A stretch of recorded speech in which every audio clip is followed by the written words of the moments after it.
Dean Peer, Mr. Bell, members of the faculty and members of the student body of this great institution of learning, ladies and gentlemen.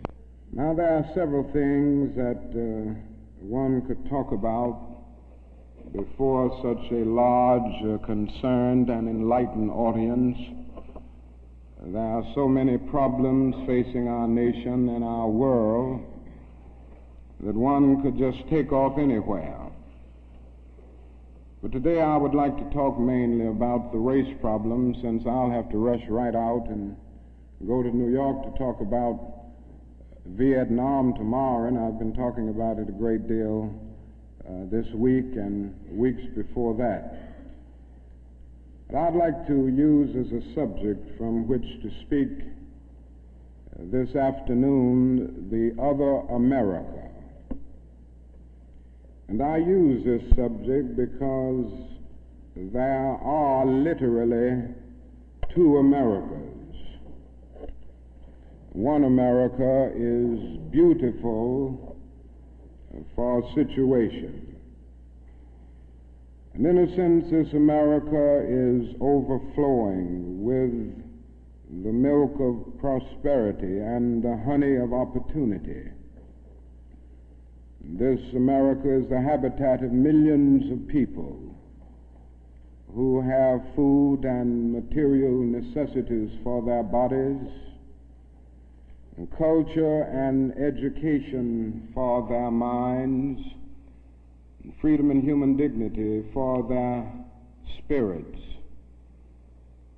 In this America, millions of people experience every day the opportunity of having life, liberty, and the pursuit of happiness in all of their dimensions. And in this America, millions of young people grow up in the sunlight of opportunity. But tragically and unfortunately, there is another America. And this other America has a daily ugliness about it that constantly transforms the buoyancy of hope into the fatigue of despair. In this America, millions of work-starved men walk the streets daily in search for jobs that do not exist. In this America, millions of people find themselves living in rat-infested, vermin-filled slums. In this America, people are poor by the millions, and they find themselves perishing on a lonely island of poverty in the midst of a vast ocean of material prosperity. In a sense, the greatest tragedy of this other America is what it does to little children. Little children in this other America are forced to grow up with clouds of inferiority forming every day in their little mental skies. And as we look at this other America, we see it as an arena of blasted hopes and shattered dreams. Many people of various backgrounds live in this other America. Some are Mexican Americans, some are Puerto Ricans, some are Indians, some happen to be from other groups. Millions of them are Appalachian whites. Probably the largest group in this other America, in proportion to its size in the population, is the American Negro. The American Negro finds himself living in a triple ghetto, a ghetto of race, a ghetto of poverty, a ghetto is to deal with this problem of the two Americas. We are seeking to make America one nation, indivisible, with liberty and justice for all. Now let me say that the struggle for civil rights, or the struggle to make these two Americas one America, is much more difficult today than it was 5 or 10 years ago. For about a decade or maybe 12 years, we struggled all across the South in glorious struggles to get rid of legal, overt segregation and all of the humiliation that surrounded that system of segregation. In a sense, this was a struggle for decency. We could not go to a lunch counter in so many instances and get a hamburger or a cup of coffee. We could not make use of public accommodations. Public transportation was segregated, and often we had to sit in the back, and within transportation within cities, we often had to stand over empty seats because sections were reserved for whites only. We did not have the right to vote in so many areas of the South. And the struggle was to deal with these problems. Now, certainly they were difficult problems. They were humiliating conditions. And by the thousands, we protested these conditions. We made it clear that it was ultimately more honorable to accept jail cell experiences than to accept segregation and humiliation. By the thousands, students and adults decided to sit in at segregated lunch counters to protest conditions there.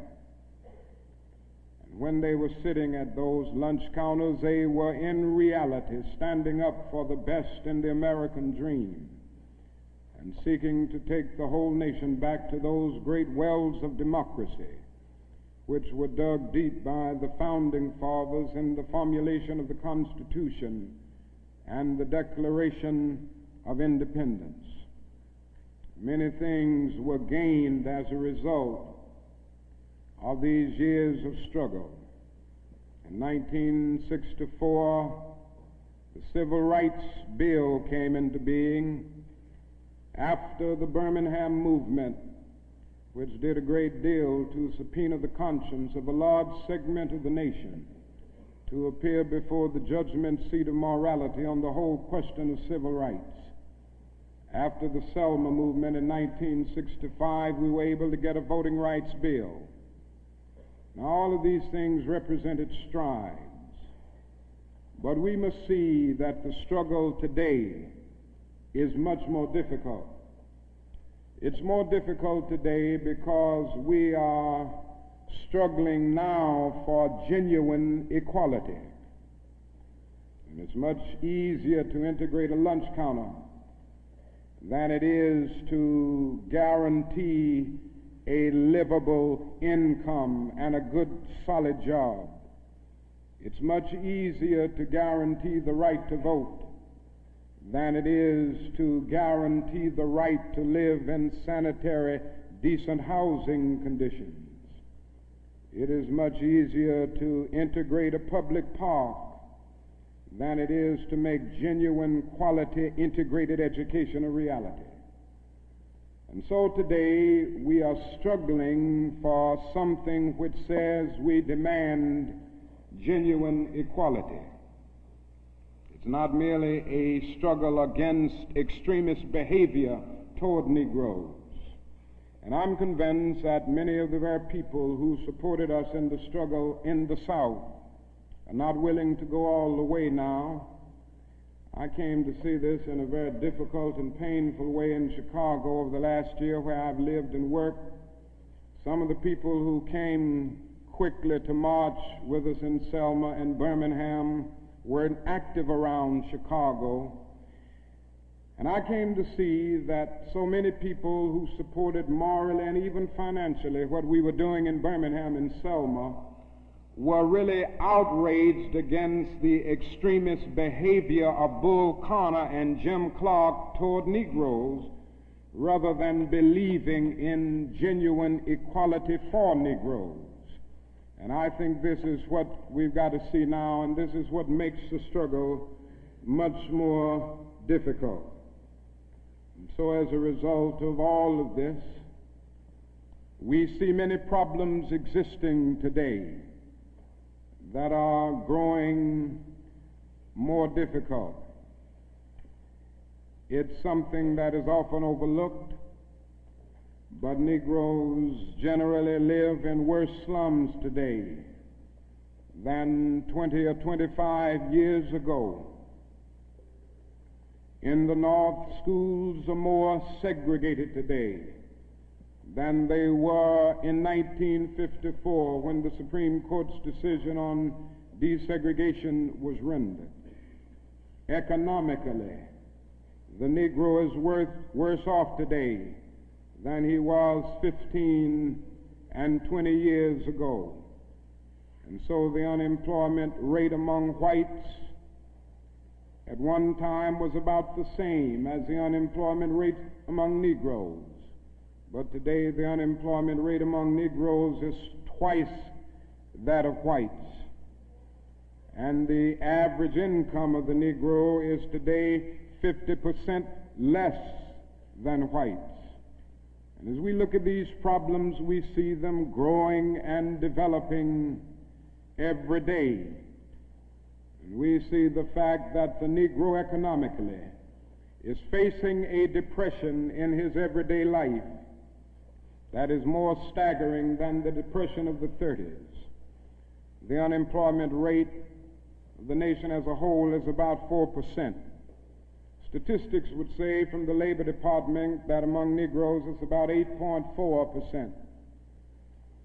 But these are the persons who are in the labor market, who still go to employment agencies to seek jobs, and so they can be calculated. The statistics can be gotten because they are still somehow in the labor market.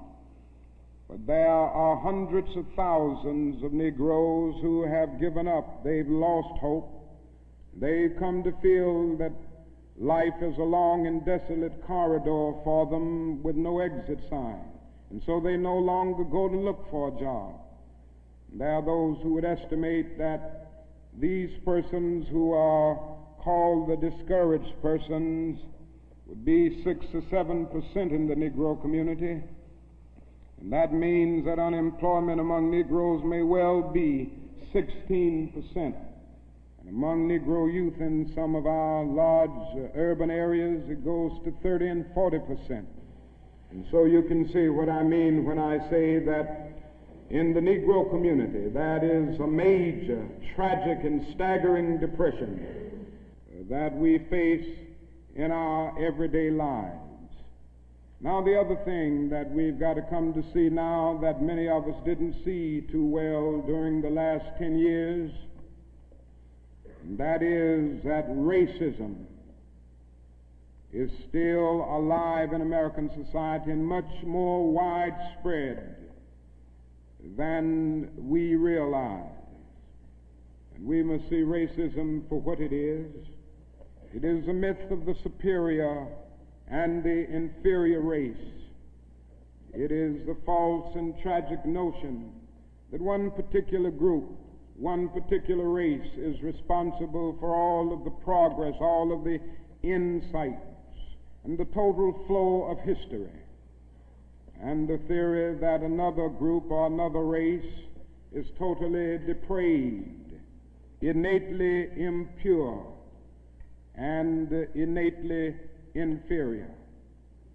And in the final analysis, racism is evil because its ultimate logic is genocide.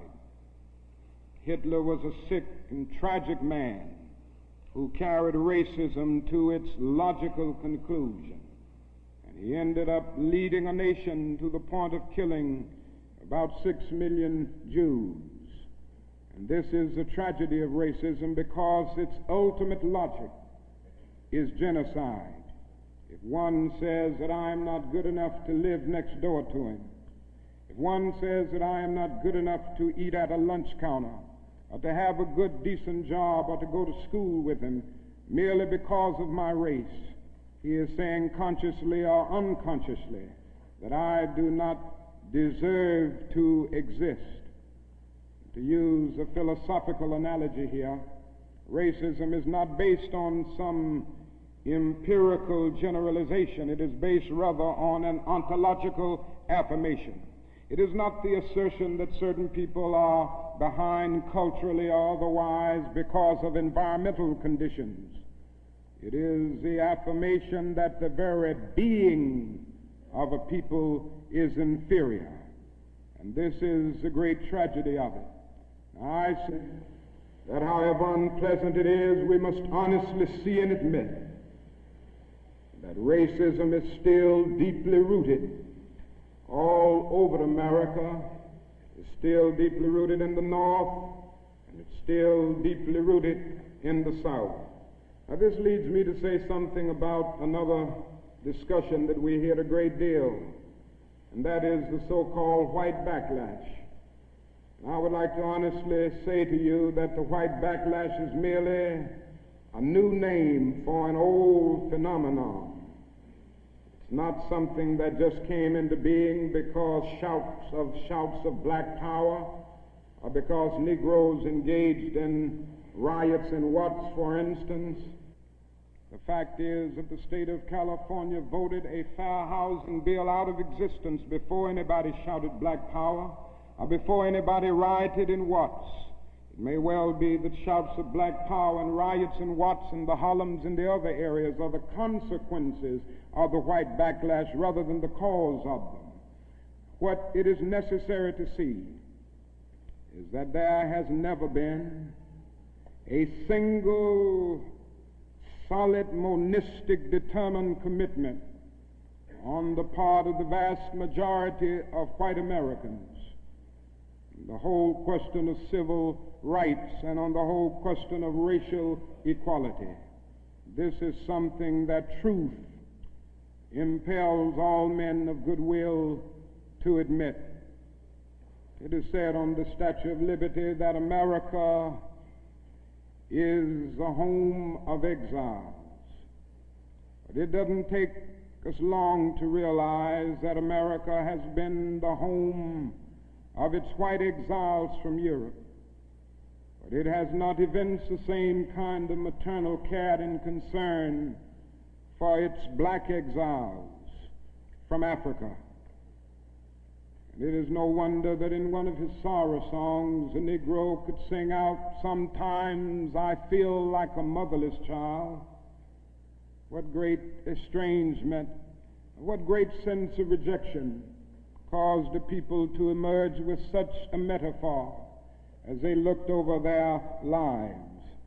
What I'm trying to get across is that our nation has constantly taken a positive step forward on the question of racial justice and racial equality.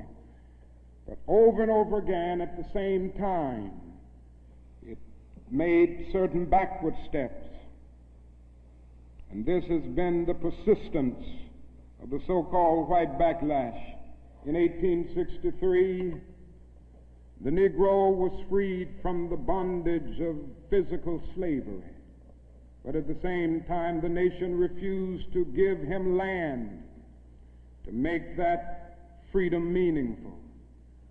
And at that same period, America was giving millions of acres of land in the West and the Midwest, which meant that America was willing to undergird its white peasants from Europe with an economic floor that would make it possible to grow and develop. And refused to give that economic floor to its black peasants, so to speak. And this is why Frederick Douglass could say that emancipation for the Negro was freedom to hunger, freedom to the winds and rains of heaven, freedom without roofs to cover their heads. He went on to say that it was freedom without bread to eat, freedom without land to cultivate. It was freedom and famine at the same time. But it does not stop there. In 1875, the nation passed the Civil Rights Bill and refused to enforce it. In 1964, the nation passed a weaker Civil Rights Bill. And even to this day, that bill has not been totally enforced in all of its dimensions. The nation heralded a new day of concern for the poor, for the poverty-stricken, for the disadvantaged, and brought into being a poverty bill. But at the same time, it put such little money into the program that it was hardly and still remains hardly a good skirmish against poverty. White politicians in suburbs talk eloquently against open housing, and in the same breath contend that they are not racist. Now, all of this and all of these things tell us that America has been backlashing on the whole question of basic constitutional and God-given rights for Negroes and other disadvantaged groups for more than 300 years. So these conditions, persistence of widespread poverty, of slums, and of tragic conditions in schools and other areas of life, all of these things have brought about a great deal of despair and a great deal of desperation, a great deal of disappointment and even bitterness in the Negro communities. And today all of our cities confront huge problems. All of our cities are potentially powder kegs as a result of the continued existence of these conditions. Many in moments of anger, many in moments of deep bitterness, engage in riots. And let me say, as I've always said, and I will always continue to say, that riots are socially destructive and self-defeating. I'm still convinced that nonviolence is the most potent weapon available to oppress people in their struggle for freedom and justice. I feel that violence will only create more social problems than they will solve, and that in a real sense it is impractical for the Negro to even think of mounting a violent revolution in the United States. So I will continue to condemn riots and continue to say to my brothers and sisters that this is not the way. Continue to affirm that there is another way. But at the same time, it is as necessary for me to be as vigorous in condemning the conditions which cause persons to feel that they must engage in riotous activities as it is for me to condemn riots. I think America must see that riots do not develop out of thin air. Certain conditions continue to exist in our society, which must be condemned as vigorously as we condemn riots. But in the final analysis, a riot is the language of the unheard. And what is it that America has failed to hear? It has failed to hear that the plight of the Negro poor has worsened over the last few years. It has failed to hear that the promises of freedom and justice have not been met. And it has failed to hear that large segments of white society are more concerned about tranquility and the status quo than about justice, equality, and humanity. And so in a real sense, our nation's summers of riots are caused by our nation's winters of delay. And as long as America postpones justice, we stand in the position of having these recurrences of violence and riots over and over again. social justice, and progress are the absolute guarantors of riot prevention. Now let me go on to say that if we are to deal with all of the problems that I've talked about, if we are to bring America to the point that we have one nation, indivisible, with liberty and justice for all, there are certain things that we must do.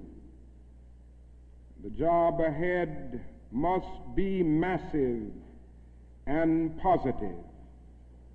We must develop massive action programs all over the United States of America in order to deal with the problems that I have mentioned. Now, in order to develop these massive action programs, we've got to get rid of one or two false notions that continue to exist in our society. One is the notion that only time can solve the problem of racial injustice. I'm sure you've heard this idea. It is the notion almost that is something in the very flow of time that will miraculously cure all evils. And I've heard this over and over again. There are those, and they're often sincere people, who say to Negroes and their allies in the white community that we should slow up and just be nice and patient and continue to pray, and in 100 or 200 years the problem will work itself out, because only time can solve the problem. I think that is an answer to that myth, and it is that time is neutral.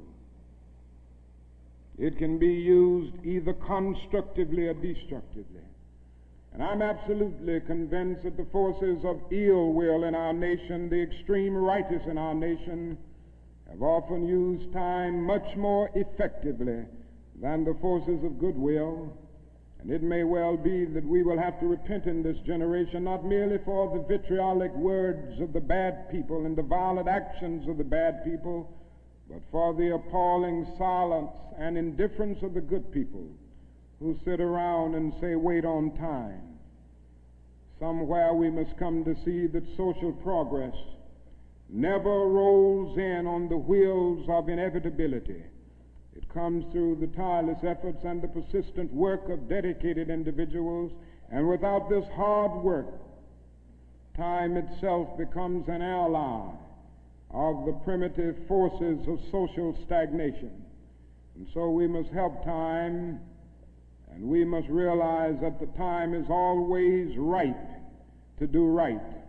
Now there's another notion that gets out. It's around everywhere. It's in the South, it's in the North, it's in California, and all over our nation. It's the notion that legislation can't solve the problem. It can't do anything in this area.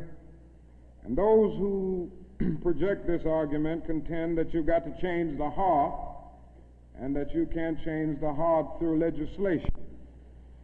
Now, I would be the first one to say that there is real need for a lot of heart changing in our country, and I believe in changing the heart. I preach about it. I believe in the need for conversion in many instances, and regeneration, to use theological terms.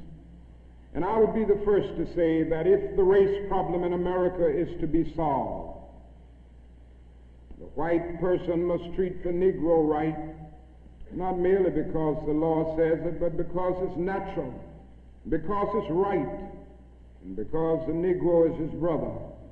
And so I realize that if we are to have a truly integrated society, men and women will have to rise to the majestic heights of being obedient to the unenforceable. But after saying this, let me say another thing which gives the other side, and that is that although it may be true that morality cannot be legislated, behavior can be regulated. Even though it may be true that the law cannot change the heart, it can restrain the heartless. Even though it may be true that the law cannot make a man love me, it can restrain him from lynching me, and I think that's pretty important also. And so while the law may not change the hearts of men, it can and it does change the habits of men. And when you begin to change the habits of men, pretty soon the attitudes will be changed, pretty soon the hearts will be changed. Now, I'm convinced that we still need strong civil rights legislation. And there's a bill before Congress right now to have a national federal open housing bill, a federal law declaring discrimination in housing unconstitutional, and also a bill to make the administration of justice real all over our country. Now, nobody can doubt the need for this. Nobody can doubt the need if he thinks about the fact that since 1963, some 58 Negroes and white civil rights workers have been brutally murdered in the state of Mississippi alone. And not a single person has been convicted for these dastardly crimes. There have been some indictments, but no one has been convicted. And so there is a need for the whole question of the administration of justice.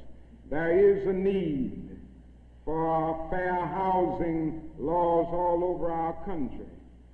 And it is tragic indeed that Congress last year allowed this bill to die.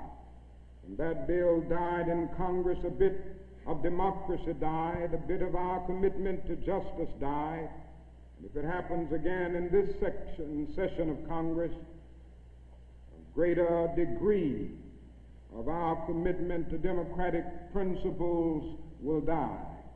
And I can see no more dangerous trend in our country than the constant developing of predominantly Negro central cities ringed by white suburbs. This is only inviting social disaster. And the only way this problem will be solved is by the nation taking a strong stand and by state governments taking a strong stand against housing segregation and against discrimination in all of these areas. Now, there's another thing that I'd like to mention as I talk about the Massive Action Program, and time will not permit me to go into specific programmatic action to any great degree. But it must be realized now that the Negro cannot solve the problems by himself. There again, there are those who always say to Negroes, why don't you do something for yourself? Why don't you lift yourselves by your own bootstraps? And we hear this over and over again. Now, certainly, there are many things that we must do for ourselves and that only we can do for ourselves. Certainly, we must develop within a sense of dignity and self-respect that nobody else can give us, a sense of manhood, a sense of personhood, a sense of not being ashamed of our heritage, not being ashamed of our color. It was wrong and tragic that the Negro ever allowed himself to be ashamed of the fact that he was black, or ashamed of the fact that his home, ancestral home, was Africa. And so there's a great deal that the Negro can do to develop self-respect. There's a great deal that the Negro must do and can do to amass political and economic power within his own community and by using his own resources. And so we must do certain things for ourselves, but this must not negate the fact and cause the nation to overlook the fact that the Negro cannot solve the problem himself. A man was on the plane with me some weeks ago, and he came and talked with me, and he said, the problem, Dr. King, that I see with what you all are doing is that every time I see you and other Negroes, you are protesting, and you aren't doing anything for yourselves. And he went on to tell me that he was very poor at one time, and he was able to make it by doing something for himself. Why don't you teach your people, he said, to lift themselves by their own bootstraps. And then he went on to say other groups face disadvantages, the Irish, the Italians, and he went down the line. And I said to him that it does not help the Negro, it only deepens his frustration for unfeeling and sensitive people to say to him that other ethnic groups who migrated or were immigrants to this country just 100 years ago or so have gotten beyond him, and he came here some 344 years ago. And I went on to remind him that the Negro came to this country involuntarily in chains, while others came voluntarily. I went on to remind him that no other racial group has been a slave on American soil. I went on to remind him that the other problem that we have faced over the years is that the society placed a stigma on the color of the Negro, on the color of his skin, because he was black. Doors were closed to him that were not closed to other groups. And I'm to say to people that you ought to lift yourself by your own bootstraps, but it is a cruel jest to say to a bootless man that he ought to lift himself by his own bootstraps. And the fact is that millions of Negroes, as a result of centuries of denial and neglect, have been left bootless, and they find themselves impoverished aliens in this affluent society. And that is a great deal that the society can and must do if the Negro is to gain the economic security that he needs. Now, one of the answers, it seems to me, is a guaranteed annual income, a guaranteed minimum income for all people and for all families of our country. It seems to me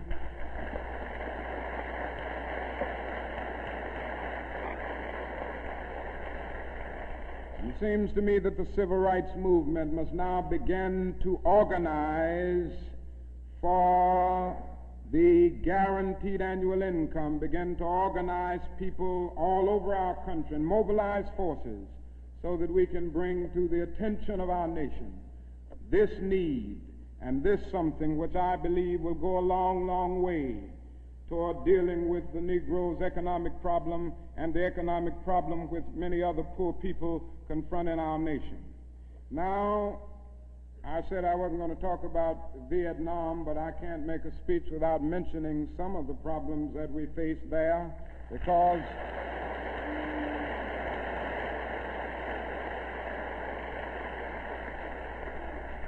I think this war has diverted attention from civil rights. It has strengthened the forces of reaction in our country and has brought to the forefront the military-industrial complex that even President Eisenhower warned us against at one time. And above all, it is destroying human lives. It's destroying the lives of thousands of the young, promising men of our nation, destroying the lives of little boys and little girls in Vietnam. But one of the greatest things that this war is doing to us in civil rights is that it is allowing the great society to be shot down on the battlefields of Vietnam every day. And I submit this afternoon that we can end poverty in the United States. Our nation has the resources to do it. The national gross product of America will rise to the astounding figure of some $7 this year. We have the resources. The question is whether the nation has the will. And I submit that if we can spend $5 billion a year to fight an ill-considered war in Vietnam and $20 billion to put a man on the moon, our nation can spend billions of dollars on their own 2 feet right here on earth.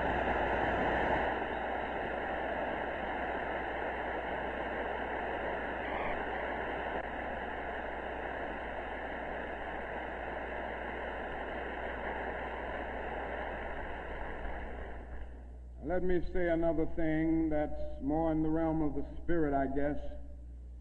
That is, if we are to go on in the days ahead and make true brotherhood a reality, it is necessary for us to realize more than ever before that the destinies of the Negro and the white man are tied together.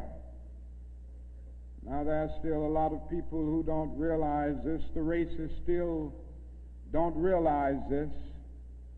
But it is a fact now that Negroes and whites are tied together, and we need each other.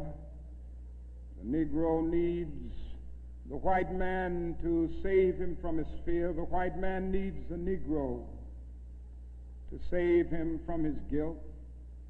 We are tied together in so many ways: our language, our music, our cultural patterns, our material prosperity, and even our food are an amalgam of black and white.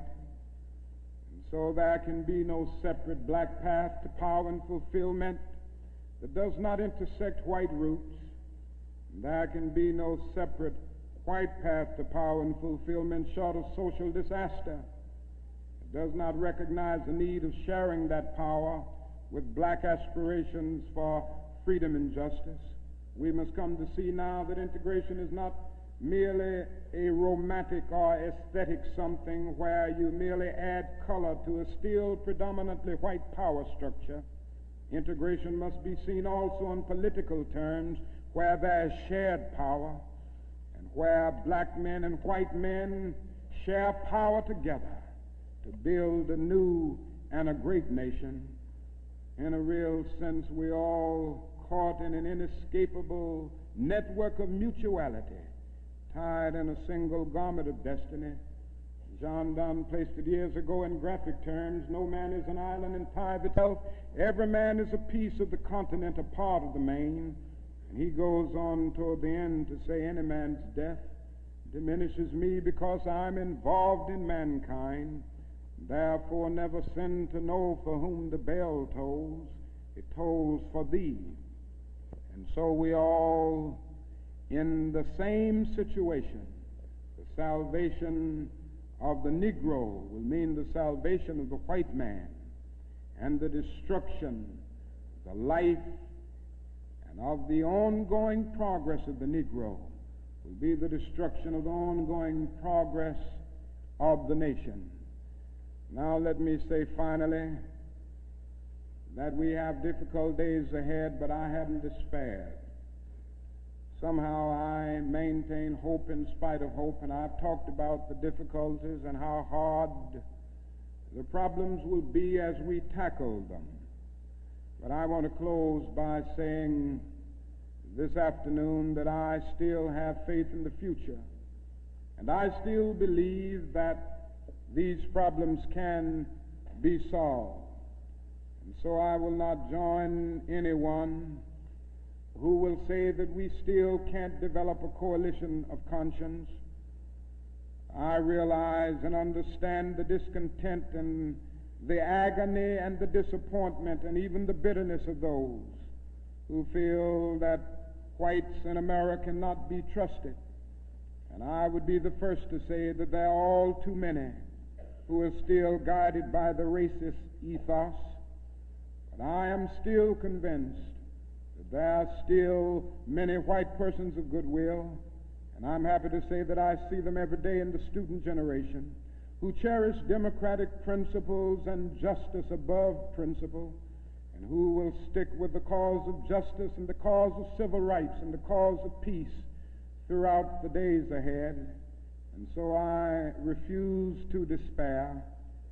I think we're going to achieve our freedom, because however much America strays away from the ideals of justice, the goal of America is freedom.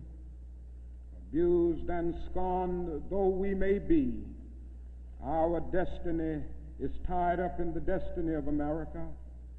Before the Pilgrim Fathers landed at Plymouth, we were here.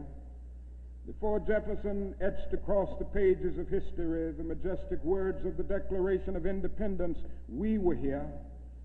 before the beautiful words of the Star-Spangled Banner were written, we were here. And for more than 2 centuries, our forebears labored here without wages. They made cotton king. They built the homes of their masters in the midst of the most humiliating and oppressive conditions. And yet out of a bottomless vitality, they continued to grow and develop. And I say that if the inexpressible cruelties of slavery couldn't stop us, the opposition that we now face, including the so-called white backlash, will surely fail. We're going to win our freedom, because both the sacred head of our nation and the eternal will of the Almighty God are embodied in our echoing demands. And so I can still sing, we shall overcome. We shall overcome because the arc of the moral universe is long, but it bends toward justice. We shall overcome because Carlyle is right. No lie can live forever. We shall overcome because William Cullen Bryant is right. Truth-crushed earth will rise again. We shall overcome because James Russell Lowell is right. Truth forever on the scaffold, wrong forever on the throne. Yet that scaffold sways the future. With faith, we will be able to hew out of the mounting of despair a stone of hope. With this faith, we will be able to transform the jangling discords of our nation into a beautiful symphony of brotherhood. With this faith, we will be able to speed up the day when all of God's children, black men and white men, Jews and Gentiles, Protestants and Catholics, will be able to join hands and live together as brothers and sisters all over this great nation. That will be a great day. That will be a great tomorrow. In the word, to speak symbolically, that will be the day when the morning stars will sing together and the sons of God will shout for joy. Thank you.